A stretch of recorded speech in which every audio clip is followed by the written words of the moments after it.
Hi everyone, welcome to TGPSC exams.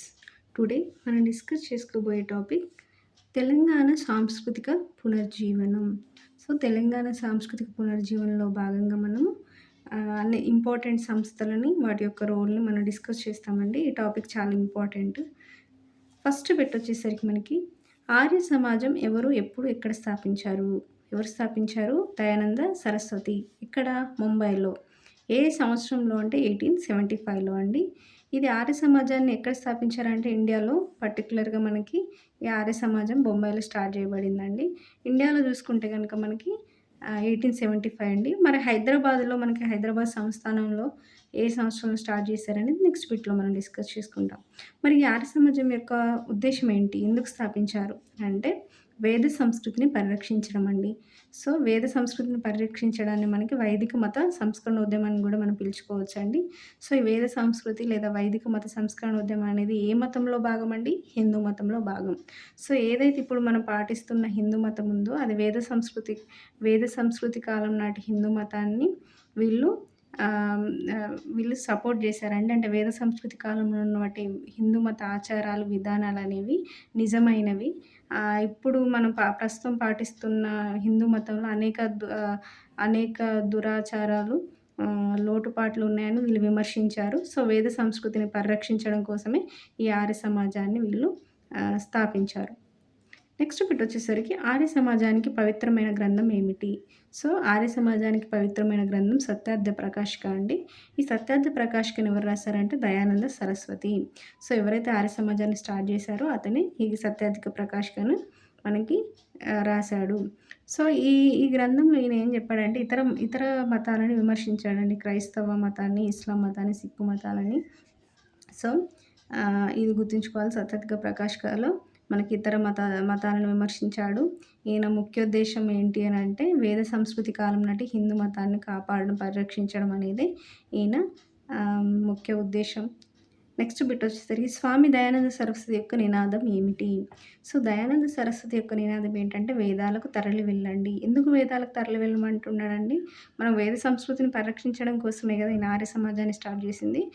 వేదాలలో ఉన్నటువంటి ఏవైతే ఆచారాలు, విధానాలు ఏవైతే ఉన్నాయో కస్టమ్స్ అవే నిజమైన హిందూ మతంలో భాగం గాని ఇప్పుడు పుట్టుకొచ్చినయి, మధ్యలో పుట్టుకొచ్చిన ఆచారాలు, మూఢనమ్మకాలు ఏవైతే ఉన్నాయో అవన్నీ ఫేకు. అవన్నీ మనుషులు సృష్టించినయి గానీ వేదాల్లో ఉన్నటువంటి వేద సంస్కృతి, వేదాల కాలం నాటి హిందూ మతమే నిజమైన హిందూ మతం అని చెప్పి వీరు గట్టిగా విశ్వసించారు. దాన్ని వీళ్ళు ప్రజల్లోకి తీసుకుపోవాలి అని చెప్పి ఈ ఆర్య సమాజాన్ని ఏర్పాటు చేశారు. నెక్స్ట్ వచ్చేసరికి మనకి సత్యార్థ ప్రకాశికను తెలుగులోకి అనువాదం చేసింది ఎవరు? ఈ సత్యార్థిక ప్రకాశాన్ని ఎవరు తెలుగులోకి అనువాదం చేశారు అంటే ఆదిపూడి సోమనాథరావు. ఎవరండి? ఆదిపూడి సోమనాథరావు. నెక్స్ట్ వచ్చేసరికి ఆర్య సమాజ్ సూత్రాలను ఏ పత్రిక ద్వారా ప్రచారం చేస్తారు? వీళ్ళొక పత్రిక తీసుకున్నారండి. వీళ్ళు ఆర్య సమాజ్ సూత్రాలను మనకు ప్రచారం చేయాలంటే వరకు ఒక మీడియేటర్ ఉండాలి కదండీ. ఆ మీడియేటరే మనకి ఈ పత్రిక. ఏ పత్రిక అది అంటే వైదిక్ ఆదర్శ్. ఈ వైదిక్ ఆదర్శ్ అనే పత్రిక ద్వారా వీరి యొక్క సూత్రాలను మనకి ఆర్య సమాజ్ అనేది ప్రచారం చేసిందని గుర్తుంచుకోవాలి. అంతేకాకుండా దయానంద సరస్వతి మనకి ఎవరైతే ఆర్య సమాజ్‌లో చేరిన వాళ్ళు ఉంటారో వాళ్ళందరికీ ఏమని సూచించాడంటే సంధ్యావందనం చేయాలని సూచించాడండి. ఈ సంధ్యావందనం అంటే ఏం లేదండి, సాయం పూట మనకి సూర్యవందనం చేయడమే మనకి సంధ్యావందనం అని అంటాం కదండీ. సంధ్యావందనం అనేది ఏ మతంలో భాగం? హిందూ మతంలో భాగం. ఈ సంధ్యావందనాన్ని ఈయన ఎందుకు చేయమని సూచించాడంటే ఈ సంధ్యావందనం అనేది మనకు వేద సంస్కృతి కాలంలో ఉన్నటువంటి ముఖ్యమైన ఆచారం కాబట్టి వీళ్ళు చేసేది కూడా వేద సంస్కృతిని పరిరక్షించడమే కాబట్టి అందులో భాగంగా మనకి ఆర్య సమాజీయులంతా సంధ్యావందనం చేయాలని మనకి దయానంద సరస్వతి సూచించాడు. నెక్స్ట్ వచ్చేసరికి ఆర్య సమాజ నియమాలు, సిద్ధాంతాలు ఏంటి? మనకి ఆర్య సమాజంలో నియమాలు, సిద్ధాంతాలు ఏంటి అనంటే మనకు ఓవరాల్‌గా వేద సంస్కృతిని పరిరక్షించడం కదా అండి. మరి వేద సంస్కృతిని పరిరక్షించాలంటే అందులో వీళ్ళు తీసుకున్న నియమాలు, సిద్ధాంతాలు ఏంటి అనంటే మనకి ఫస్ట్ వచ్చేసరికి మనకి కులాన్ని వీళ్ళు ఎలా డిసైడ్ చేయాలని చెప్పారు అంటే వృత్తిని బట్టి డిసైడ్ చేయాలండి కులాన్ని. అంతేగాని పుట్టుకని బట్టి కాదు. అంటే ఇప్పుడు ఒక మనిషి ఏ కులంలో పుడితే ఆ కులం అని చెప్పి వాళ్ళ పుట్టుకని బట్టి వాళ్ళ కులాన్ని డిసైడ్ చేయకూడదు. వారు ఏ వృత్తి చేస్తున్నారు, వాళ్ళు పుట్టిన తర్వాత వాళ్ళు చేసే వృత్తిని బట్టే వాళ్ళు ఏ కులం అని డిసైడ్ చేయాలని చెప్పింది ఎవరండి? ఆర్య సమాజ్. ఎందుకు మరి పుట్టుకను గాకుండా వృత్తిని బట్టి వాళ్ళు వాళ్ళ కులాన్ని డిసైడ్ జేయాలని జెప్పారు అనంటే, మనకు వేద సంస్కృతి కాలంలో కులాన్ని అలాగే డిసైడ్ జేసేవాళ్ళండి. అంటే వృత్తిని బట్టి వాళ్ళ కులం డిసైడ్ జేయబడేది. వాళ్ళ పుట్టుకను బట్టి గాదు. సో, ఆ వేద సంస్కృతి కాలంలో ఉన్నటువంటి ఈ కులం అనే వ్యవస్థని, ఈ కులం అనే విధానాన్ని మనం ఇప్పుడున్న హిందూ సమాజం, ఇప్పుడున్న హిందూ మతంలో మనము తప్పుగా వాడుతున్నామండి. అంటే మనం ఏంటి కులాన్ని పుట్టుక బట్టి డిసైడ్ జేస్తున్నాం. వృత్తిని బట్టి గాదు. సో, ఇలాంటి ఏవైతే మధ్యలో ప్రేరేపించబడిన, మధ్యలో పుట్టుకొచ్చిన విధానాలు ఏవైతే ఉన్నాయో వాటిని తొలగించి మన వేద సంస్కృతి కాలంలో ఉన్నటువంటి నిజమైన హిందూ సాంప్రదాయాలు, ఆచారాలు, విధానాలనేటివి మనం పాటించాలి అని జెప్పి కులాన్ని వృత్తిని బట్టి డిసైడ్ జేయాలి. అది అలా ఎలా డిసైడ్ జేయాలంటే వృత్తిని బట్టి బ్రాహ్మణులుగా, క్షత్రియులుగా, వైశ్యులుగా, శూద్రులుగా డిసైడ్ జేయాలి. అంతేగాని పుట్టుకను బట్టి గాదు అని జెప్పి ఆహ్, వీళ్ళు ప్రతిపాదించారండి. నెక్స్ట్ వచ్చేసరికి వేదాలు నిత్య సత్యాలు అని జెప్పారండి. వేదాలు నిత్య సత్యాలంటే వీరి యొక్క ఆహ్, ఆహ్, ఉద్దేశ్యమే అది గదండీ! ఆర్య సమాజ ఉద్దేశ్యమే వేద సంస్కృతి పరీక్షించడం. అంటే వేద సంస్కృతి అంటే ఆ రోజు ఆ వేదాలున్న కాలాన్ని మనం వేద సంస్కృతి అంటాం. సో, ఆ వేదాలు పుట్టుకొచ్చిన కాలంలోనే మనకు వేద సంస్కృతి ఉంది గాబట్టి, ఈ వేదాలు గూడా ఆ వేదాలను బట్టే మనకి ఆ వేదాల్లో ఉన్న సారాంశాన్ని బట్టే మనకి హిందూ మతం యొక్క సంస్కృతి, ఆచారాలు, విధానాలనేవి పుట్టుకొచ్చినాయి గాబట్టి, మనకు వేదాలే నిత్య సత్యాలు అనేది వీళ్ళు ప్రతిపాదించారండి. వేదాల్లో ఉన్నదే నిజము. వేదాలే నిత్య సత్యాలు అని జెప్పి వీళ్ళు ప్రతిపాదించారు. మరి వీళ్ళు వేటిని ఖండించారు? వేటిని ఒప్పుకోలేదు. హిందూ మతంలో ఉన్న ఏ ఆచారాలను వీళ్ళు ఒప్పుకోలేదంటే, విగ్రహారాధన జేయడాన్ని వీళ్ళు ఒప్పుకోలేదండి. అంటే దేవుణ్ణి ఒక వస్తువు రూపంలో, లేకపోతే ఒక రాయి రూపంలో, ఏదో ఒక విగ్రహం రూపంలో ఆరాధించడాన్ని వీళ్ళు ఒప్పుకోలేదు. బహుదేవతారాధనను గూడా ఒప్పుకోలేదు. అంటే ఎక్కువ మంది దేవతలను ఆరాధించడం ఒప్పుకోలేదు. అంటే దేవుడు ఒక్కడే అన్న ఆహ్, విధానంగా వీళ్ళ విధానం ఉండేదండి. బహుదేవతారాధన ఒప్పుకోలేదు. విగ్రహారాధన ఒప్పుకోలేదు. మత సంస్కారాల్లో భాగంగా ఏవైతే మూఢనమ్మకాలు, ఆహ్, ఆచారాలు పుట్టుకొచ్చినాయో వాటిని గూడా వీళ్ళు ఒప్పుకోలేదండి. పౌరోహిత్యాన్ని గూడా ఒప్పుకోలేదు. అంటే పౌరోహిత్యం పేరిట మనకి ఎవరైతే పూజారులు ప్రజల్లో మనకు వేదాల్లో లేనటువంటి ఆచారాలు, విధానాలు, మూఢనమ్మకాలు, క్షుద్ర పూజలు, లేకపోతే మనకి చేతబడులు ఇలాంటి ఎన్నో మూఢనమ్మకాలను ప్రజల్లోకి రుద్దుతున్నారు ఈ పౌరోహితులు. సో, ఇలాంటి వాటిని మనకి ఆర్య సమాజం ఒప్పుకోలేదు. పౌరోహిత్యాన్ని ఒప్పుకోలేదు. మత సంస్కారాలను ఒప్పుకోలేదు. ఖర్చుతో కూడిన మత సంస్కారాలను ఒప్పుకోలేదు. విగ్రహారాధన జేయడం ఒప్పుకోలేదు. అంటే దేవుడు సర్వాంతర్యామి. విగ్రహంలో ఉంటాడని విగ్రహారాధన జేయడం. అంటే ఆహ్, క ఖర్చు పెట్టి మరి విగ్రహాలు గొని, విగ్రహాల్లోనే దేవుడు ఉన్నాడని నమ్మడం. అట్లా విగ్రహారాధన జేయడం ఒప్పుకోలేదు. బహుదేవతారాధన ఒప్పుకోలేదు. ఎక్కువ మంది దేవతలను పూజించడం ఒప్పుకోలేదు. సో, వీటినన్నిటిని ఆర్య సమాజం ఖండించింది. మరి దేన్ని సపోర్ట్ జేసిందంటే, పాశ్చాత్య శాస్త్ర విజ్ఞానాన్ని మనకి సపోర్ట్ జేసిందండి ఆర్య సమాజం. పాశ్చాత్య శాస్త్ర విజ్ఞానం అంటే మనకి వెస్టర్న్ సైంటిఫిక్ నాలెడ్జ్ అండి మనకి. వెస్టర్న్ నాలెడ్జ్‌ని ఎందుకు సపోర్ట్ జేసిందంటే, వెస్టర్న్ కంట్రీస్ యొక్క నాలెడ్జ్ గానీ, వారి యొక్క టెక్నాలజీ గానీ ఏంటంటే, ఎవిడెంట్ బేస్డ్, సైంటిఫిక్ బేస్డ్‌గా ఉంటాయి కాబట్టి, మనం సైంటిఫిక్ బేస్డ్‌గా ఉన్నదాన్ని, ఎవిడెంట్ బేస్డ్‌గా ఉన్నదాన్ని నమ్మాలి. అంతేగాని మూఢనమ్మకాల పేరిట వాడు వీళ్ళు చెప్పినవి నమ్మగూడదు. సైంటిఫిక్‌గా లేనివి, ఎవిడెంట్ బేస్డ్ లేనివి నమ్మగూడదని జెప్పి వీళ్ళు పాశ్చాత్య శాస్త్ర విజ్ఞానాన్ని వీళ్ళు సపోర్ట్ జేశారు. నెక్స్ట్ వచ్చేసరికి ఏవైతే మనకి హిందూ మతంలో ఉన్నటువంటి లోటుపాట్లున్నాయో, ఫర్ ఎగ్జాంపుల్ కుల వ్యవస్థను ఒప్పుకోలేదండి. ఎందుకు ఒప్పుకోలేదు అనంటే ఇక్కడ కులం అనేది పుట్టుకతో ఉన్నది గాబట్టి, ఇప్పుడు మనం ప్రస్తుతం హిందూ మతంలో కులాన్ని పుట్టుకతో డిసైడ్ జేస్తున్నాం గాబట్టి, వీళ్ళు కుల వ్యవస్థను ఒప్పుకోలేదండి. అదే ఒకవేళ కులాన్ని వృత్తిని బట్టి డిసైడ్ జేస్తే గనుక వీళ్ళు ఒప్పుకునేవాళ్ళు. కాకపోతే ఇప్పుడున్న హిందూ మతంలో కుల వ్యవస్థ అనేది మనకి పుట్టుకను బట్టి ఉంది గాబట్టి, వీళ్ళు కుల వ్యవస్థను ఒప్పుకోలేదు. అదేవిధంగా దాని యొక్క అటువంటి పరిణామమైనటువంటి అంటరానితనాన్ని గూడా వీళ్ళు ఒప్పుకోలేదు. బాల్య వివాహాలు చిన్న పిల్లలకే పెళ్లి జేయడం అనేది గూడా వీళ్ళు ఖండించారు. నెక్స్ట్ మనకి ఇంపార్టెంట్ నియమం వచ్చేసరికి కులాంతర మరియు వితంతు వివాహాలను వీళ్ళు సపోర్ట్ చేశారండి. ముఖ్యంగా మనకి ఇక్కడ గుర్తుంచుకోవాల్సింది ఏందంటే, మనకు మామూలుగా ఎవరైనా ఇంటర్ కాస్ట్ మ్యారేజెస్ చేసుకున్నా, ఇంట్లో వాళ్ళకి చెప్పకుండా ఎళ్ళిపోయి పెళ్లి చేసుకున్నా, ఆర్య సమాజంలో పెళ్లి చేసుకుంటారు గదండీ! మామూలుగా మనం వింటా ఉంటాం. ఆర్య సమాజంలో కులాంతర వివాహాలను ప్రోత్సహిస్తారు కాబట్టే, కులాంతర వివాహాలనేటివి ఆర్య సమాజంలో జరుగుతాయని గుర్తుంచుకోండి. నెక్స్ట్ వితంతు వివాహాలను గూడా వీళ్ళు సపోర్ట్ జేశారు. ఎవరైతే భర్త చనిపోయి ఉన్న స్త్రీలకి మళ్ళీ వివాహం జరిగి, వాళ్ళ జీవితం బాగుండాలి. అక్కడితోనే వాళ్ళ జీవితం ఆగిపోవద్దు. వాళ్ళ భర్త చనిపోయిన వెంటనే వాళ్ళ జీవితం ఆగిపోవద్దు. వాళ్ళకి మళ్ళీ జీవితం అనేది ఉండాలని జెప్పి వితంతు వివాహాలను గూడా వీళ్ళు సపోర్ట్ జేశారని గుర్తుంచుకోవాలి. ముఖ్యంగా ఓవరాల్‌గా జూసుకుంటే మనకేంటంటే ఆర్య సమాజ్ యొక్క నియమాలు, సిద్ధాంతాలు ఎలా ఉంటాయంటే కొంచెం ఆధునికంగా ఉంటాయండి. మూఢనమ్మకాలు వెనుకటి కాలంలాగా ఉండవండి. ఆధునికంగా ఉంటాయి వీళ్ళయి. ఆధునిక భావజాలం కలిగిన నియమాలు, సిద్ధాంతాలు మనం ఆర్య సమాజ్‌లో మనం జూసుకుంటాం. నెక్స్ట్ బిట్ వచ్చేసరికి మనకి హైదరాబాద్ ఆర్య సమాజ్ శాఖ ఎవరు, ఎప్పుడు, ఎక్కడ స్థాపించారు? మనం ఫస్ట్ బిట్ డిస్కస్ చేసేటప్పుడే అది ఇండియాలో స్టార్ట్ చేసిందయితే దయానంద సరస్వతి 1875 అనుకున్నాం గదండీ! మరి హైదరాబాద్‌లో ఆర్య సమాజ్ శాఖ ఎప్పుడు అనంటే 1892 అండి. ఇది 75లో అంటే ఇది 92 ఆల్మోస్ట్ ఒక 17 ఇయర్స్ తర్వాత మనకి ఆహ్, ఈ హైదరాబాద్‌లో ఆర్య సమాజ్ శాఖ స్థాపించబడిందండి. ఎవరు స్థాపించారంటే స్వామి నిత్యానంద స్థాపించాడండి. ఏ ఇయర్‌లో అంటే మనకి 1892 ఎక్కడంటే హైదరాబాద్‌లోని రెసిడెన్సీ బజార్ అండి. ఈ రెసిడెన్సీ బజార్‌ని సుల్తాన్ బజార్ గూడా అనుకుంటాం. సో, హైదరాబాద్‌లోని రెసిడెన్సీ బజార్‌లో మనకి ఈ హైదరాబాద్ ఆర్య సమాజ్ శాఖ అనేది స్థాపించబడిందని గుర్తుంచుకోవాలి. నెక్స్ట్ బిట్ వచ్చేసరికి మనకి హైదరాబాద్ ఆర్య సమాజ్ శాఖ మొదటి అధ్యక్షుడు మరియు కార్యదర్శి ఎవరు?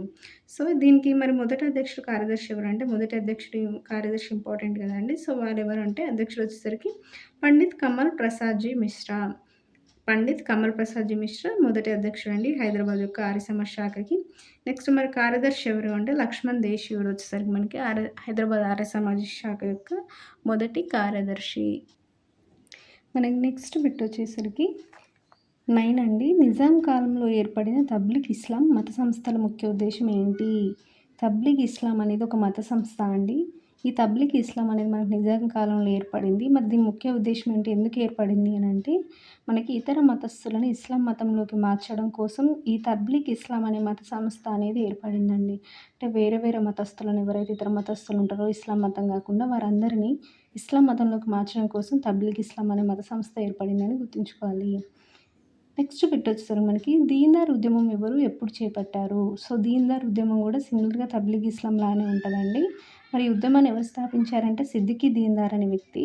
సో, ఏ సంవత్సరంలో అంటే 1929 అండి నిజాం కాలంలోనే. దీని ముఖ్య ఉద్దేశ్యం ఏంటి దీన్‌దార్ ఉద్యమంది అంటే హిందువులని ముస్లిం మతంలోకి మార్చడం కోసమండి. సో, ఇక్కడ మన డిఫరెన్స్ ఏంటంటే తబ్లిగ్ ఇస్లాం యొక్క ఉద్దేశ్యం వచ్చేసరికి ఏ మతస్థులనైనా సరే ఇస్లాం మతంలోకి మార్చడం దీని ముఖ్య ఉద్దేశ్యం. అంటే ఇస్లాం మతం గాకుండా ఏ మతస్థులైనా సరే. మనకి దీన్‌దార్ ఉద్యమం ఉద్దేశ్యం ఏంటంటే పర్టిక్యులర్‌గా హిందువులని ముస్లిం మతంలోకి మార్చడం కోసం. సో, ఎందుకు హిందువులను ముస్లిం మతంలోకి మార్చడం అంటే హిందువులు డామినేటెడ్‌గా ఉంటారు ఇండియాలో. సో, అందుకే మనని హిందుస్థాన్ అని గూడా పిలుస్తారు ఇండియాని. కాబట్టి వీళ్ళు డామినేటెడ్‌గా ఉంటారు కాబట్టి వీళ్ళ డామినెన్స్ లేకుండా మనకి హిందువులను ముస్లిం మతంలోకి మారిస్తే అప్పుడు వీళ్ళ డామినెన్స్ పెరుగుతది కదండీ ముస్లిం మతస్థులది. సో, అందుకని ఆ దురుద్దేశంతో హిందువులని ముస్లిం మతంలోకి మార్చాలి. వీరే అల్టిమేట్‌గా ఉండాలి అని జెప్పేసి వీళ్ళు ఈ దీన్‌దార్ ఉద్యమాన్ని తీసుకొచ్చారు. ఏ సంవత్సరం అండి 1929 ఎవరు? సిద్దికీ దీన్‌దార్. నెక్స్ట్ బిట్ వచ్చేసరికి మనకి సర్వరే ఆలం పుస్తక రచయిత ఎవరు? సో, ఈ సర్వరే ఆలం పుస్తక రచయిత వచ్చేసరికి మనకి సిద్దికీ దీన్‌దారే అండి. ఎవరైతే ఈ దీన్‌దార్ ఉద్యమాన్ని మనకి స్టార్ట్ చేశారో వారే ఈ సర్వరే ఆలం పుస్తకాన్ని రచించాడు. మరి ఈ సర్వరే ఆలం పుస్తకంలో ఈయన ఏం చెప్పాడు అనంటే, ఈ సిద్దికీ దీన్‌దార్ అనే వ్యక్తి నేనే చెన్న బసవేశ్వరుని అవతారం అని చెప్పాడండి. అంటే చెన్న బసవేశ్వరుడు ఎవరండి? హిందువుల యొక్క దేవుడు గదండీ! సో, నేను హిందూ దేవుడి యొక్క అవతారమే కాబట్టి అప్పుడు చిన్న బసవేశ్వరుని అవతారం గాబట్టి నేనే జెప్తున్నా. ఏం జెప్తున్నా అంటే, ఈ లింగాయత సంప్రదాయ ఆధునిక రూపం ఇస్లాం మతం. అంటే మీ యొక్క ఇప్పుడు మీ అప్పుడున్న లింగాయత సాంప్రదాయాలకి ఇప్పుడు ఆధునికంగా ఇస్లాం మతం అనేదొచ్చింది. కాబట్టి మీరు ఇస్లాం మతంలోకి మారండి. సో, నేనే చిన్న బసవేశ్వరుని అవతారము. ఎవరు ఈ సిద్దికీ దీన్‌దార్ నేనే చిన్న బసవేశ్వరుని అవతారం గాబట్టి మీ హిందువులంతా ఇస్లాం మతంలోకి మారండి. నేనే దేవుని అవతారం అని జెప్పి ఈ సర్వరే ఆలం అనే పుస్తకంలో సిద్దికీ దీన్‌దార్ చెప్పాడండి. సో, నెక్స్ట్ బిట్ వచ్చేసరికి దీన్‌దార్ ఉద్యమానికి ప్రతిగా ఆర్య సమాజ్ కార్యాచరణలు ఏమిటి?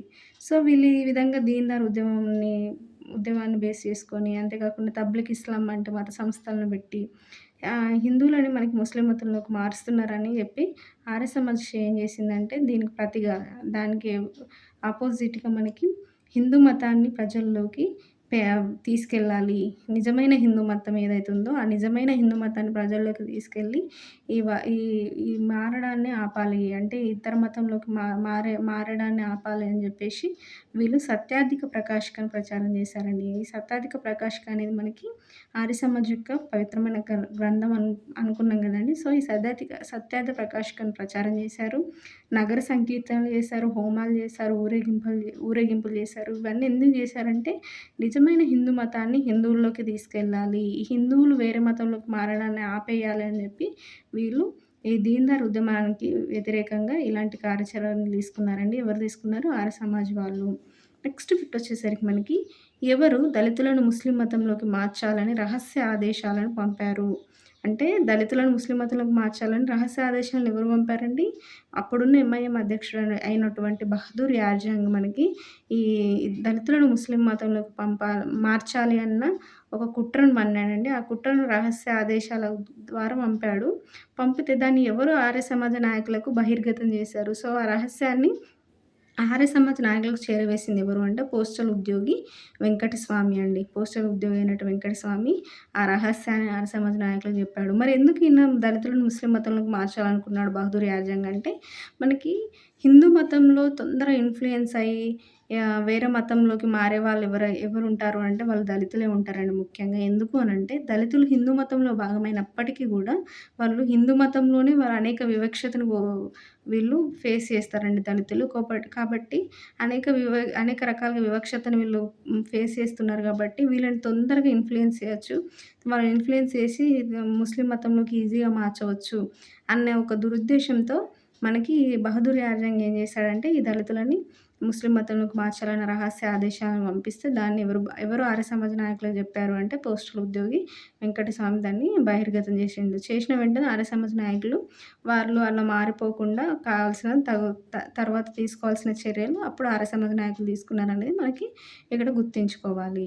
సో, ఎందుకండి మరి వీళ్ళు దళితులని గానీ, హిందువులను గానీ, ఇతర మతస్థులను గానీ ఎందుకు ముస్లిం మతంలోకి మార్చాలనుకుంటున్నారు? ఏం లేదండి వాళ్ళ డామినెన్సీ వాళ్ళ పాపులేషన్‌ని పెంచుకోవాలి. వాళ్ళ డామినెన్స్ పెంచుకోవాలి. ఈ మనకి ఇండియాలో హిందువుల డామినెన్స్ ఎక్కువుంది. హిందువుల పాపులేషన్ ఎక్కువుంది కాబట్టి వీళ్ళ మాట చెల్లకూడదు. సో, మేము ఎక్కువ జనాభాలో ఉంటే మాదే నడుస్తది. అని జెప్పేసి వీళ్ళు అట్లా వాళ్ళ సంఖ్యను పెంచుకోవడానికి, వాళ్ళ డామినెన్స్ పెంచుకోవడానికి చేసిన కార్యక్రమాలు ఇవన్నీ. నెక్స్ట్ బిట్ వచ్చేసరికి శుద్ధి ఉద్యమం ఎవరు ప్రారంభించారు? శుద్ధ ఉద్యమం అంటే ఏంటసలు అనంటే, శుద్ధ ఉద్యమం ఏం లేదండి. ఎవరైతే ఇతర మతాల్లోకి మారిపోయిన హిందువులు ఉంటారు గదండీ! సో, ఇతర మతాల్లోకి మారిపోయిన హిందువులని మళ్ళీ తిరిగి హిందూ మతంలోకి మార్చడం కోసం. సో, అందుకోసం అని జెప్పి శుద్ధి ఉద్యమాన్ని తీసుకొచ్చారండి. శుద్ధి అనంటేనే మనకు అర్థమైతుంది. వాళ్ళని క్లీన్ జేయడం. అంటే వేరే మతాల్లోకి ఎళ్ళిపోయినారు గదా హిందువులు. ఏం లేదు మిమ్మల్ని క్లీన్ జేసి మళ్ళీ తిరిగి హిందూ మతంలోకి తీసుకొస్తామని జెప్పి ఈ శుద్ధి ఉద్యమాన్ని స్టార్ట్ జేశారు. ఎవరు స్టార్ట్ జేశారండి? దయానంద సరస్వతి. ఎవరైతే మనకి ఆర్య సమాజ్‌ని స్టార్ట్ చేశారో వారే ఈ శుద్ధ ఉద్యమాన్ని కూడా స్టార్ట్ చేశారు. ఎక్కడ? ఇండియా లెవెల్‌లో. మరి ఆహ్, సో, దీని శుద్ధ ఉద్యమం యొక్క ముఖ్య ఉద్దేశ్యం హిందువులను తిరిగి హిందూ మతంలోకి మార్చడం. ఎవరైతే ఇతర మతాల్లోకి మారిపోయినారో వాళ్ళకి. మనము ఆల్రెడీ హిందూ మతంలో ఉన్నవాళ్ళు వేరే మతంలోకి ఎళ్ళకుండా ఈ కార్యక్రమాలు తీసుకున్నాం. ఏంటి? నిజమైన హిందూ మతాన్ని ప్రజల్లోకి తీసుకెళ్లడం కోసం సంకీర్తనలు, హోమాలు, ఊరేగింపులు జేయడం చేశాం. మరి ఆల్రెడీ వెళ్ళిపోయిన వాళ్ళని మళ్ళీ తిరిగి తీసుకురావడం కోసం హిందూ మతంలోకి తీసుకురావడం కోసం చేసిందే ఈ శుద్ధి ఉద్యమం.